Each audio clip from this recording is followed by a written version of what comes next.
बहुत प्राचीन समय की बात है, जब धरती पर देवताओं और असुरों के बीच निरंतर संघर्ष चल रहा था। उसी समय पृथ्वी देवी और भगवान विष्णु के पुत्र के रूप में एक बालक का जन्म हुआ, जिसका नाम नरक रखा गया। बालक असाधारण शक्ति से युक्त था और बड़े होकर वह प्राग्ज्योतिषपुर का राजा बना। प्रारंभ में वो अत्यंत धर्मपरायण था, लेकिन ब्रह्मा जी से ये वरदान पाकर कि कोई भी पुरुष उसका वध नहीं कर सकेगा, उसका अहंकार जाग उठा। वरदान के नशे में चूर होकर नरक अब नरकासुर बन चुका था। उसने स्वर्ग पर आक्रमण किया, इंद्र का छत्र छीना और माता अदिति के दिव्य कुंडल भी लूट लिए। उसने हजारों राजकुमारियों को बंदी बना लिया।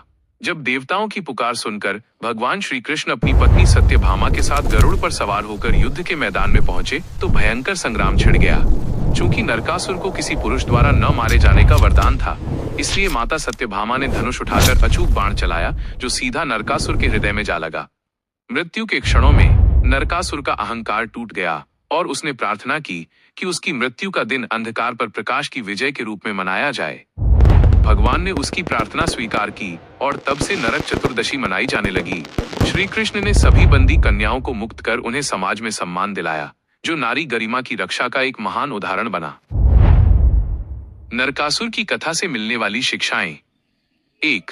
अहंकार विनाश का द्वार है। नरक प्रारंभ में एक धर्मपरायण राजा था, लेकिन अपार शक्ति और अमरता के वरदान ने उसे अहंकारी बना दिया। यह सिखाता है कि जब इंसान अपनी उपलब्धियों को अपनी ताकत समझने लगता है और दूसरों को छोटा समझता है तो उसका पतन निश्चित हो जाता है। 2. वरदान या संसाधन का सदुपयोग। शक्ति, बुद्धि या धन अपने आप में बुरे नहीं होते, लेकिन उनका उपयोग कैसे किया जाता है यह महत्वपूर्ण है।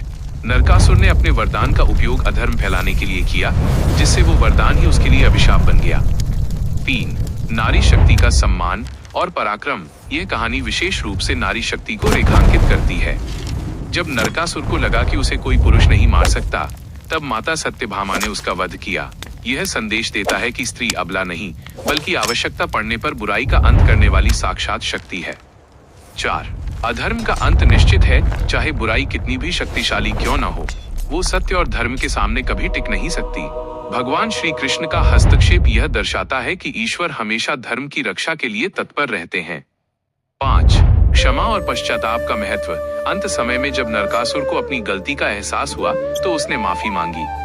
भगवान ने उसे क्षमा किया और उसकी अंतिम इच्छा पूरी की। यह सिखाता है कि सच्चे मन से किया गया पश्चाताप इंसान को अंधकार से प्रकाश की ओर ले जा सकता है।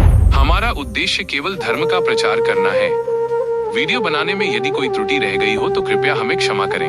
यदि आप चाहते हैं कि इस प्रकार का धार्मिक कंटेंट आपको सबसे पहले प्राप्त हो तो हमारे चैनल को सब्सक्राइब